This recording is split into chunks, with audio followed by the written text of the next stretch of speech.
The precise second I realized my love for her had vanished wasn't when she shattered my trust. It was when she ridiculed me for seeing through her facade. She believed her defiance was a shield, cloaked in the guise of self-reliance. For a time, I allowed her to think she was invincible. That was her first misstep. We'd shared 3 years of marriage, preceded by 5 years of companionship. She had been my rock, or so I convinced myself. Her laughter at my quips, unnoticed by others, was once my solace. Her subtle hand squeezes during life's burdens tethered me to her. I poured everything into her home loyalty heart. But trust is a brittle coin, worthless once cracked. Her closest friend lingered like a persistent shadow over our union. I endured his presence, reassuring myself her fidelity outweighed any allure. Yet loyalty crumbles when attention becomes an addiction. And he was her supplier. The first hint was faint. She began shielding her phone, flashing quick grins at incoming texts, flipping the screen out of sight when I entered. Just work emails, she'd claim. I yearned to trust her, but belief fades over time. The second sign was bolder. She proposed traveling with him, just them, framing it as a group outing. But the group was only her and him. I refused, not with anger or possessiveness, but with calm resolve, setting a boundary I expected honored. She didn't protest. Instead, she shared a photo of them at the airport captioned, "Some men think they control you." That was her battle cry. I didn't react, didn't call, didn't plead. I'd learned the loudest voice often belongs to the weakest soul.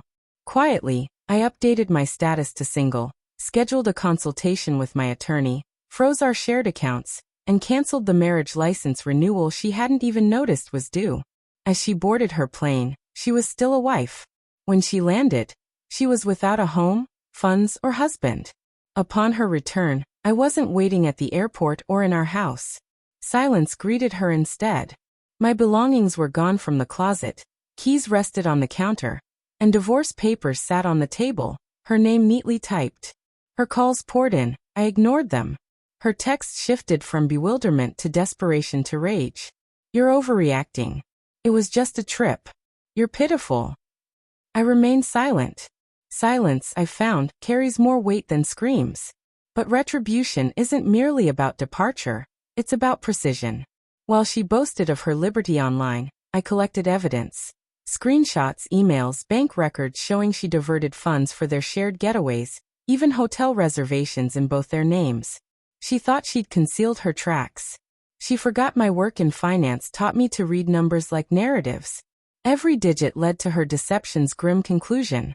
When I filed for divorce, I didn't settle for vague reasons. I presented proof of her unfaithfulness, financial deceit, and neglect of our vows. Courts value evidence over emotions, and I supplied a dossier of it. The confrontation was not theatrical but meticulous. In the lawyer's office, she expected me to falter, to plead for a second chance. Instead, I slid a folder across the table.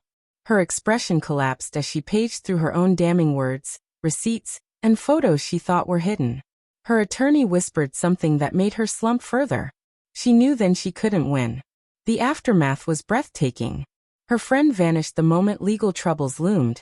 Men like him thrive on the forbidden, not the fallout. Once she was unattached, she became a burden to him.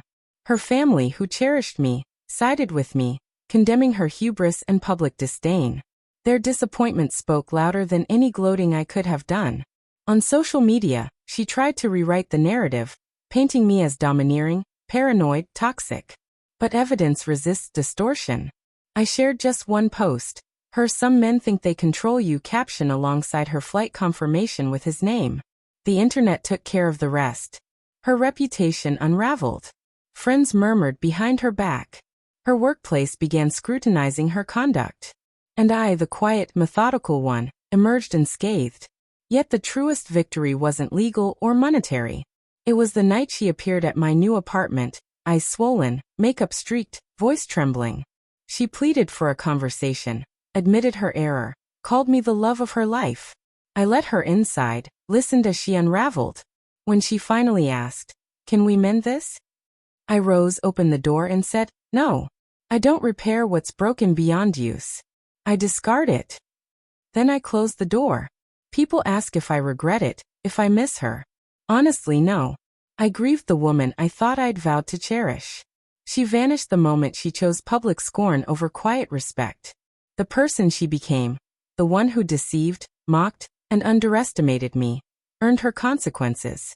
And I didn't merely endure. I thrived.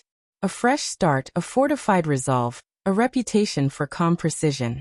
Betrayal doesn't break you, it defines you. She thought she'd ruin me. Instead, she honed me. When I recall that airport photo and her smug caption, "Some men think they control you," I grin. She was partly right. Men don't own women, but I own the outcome.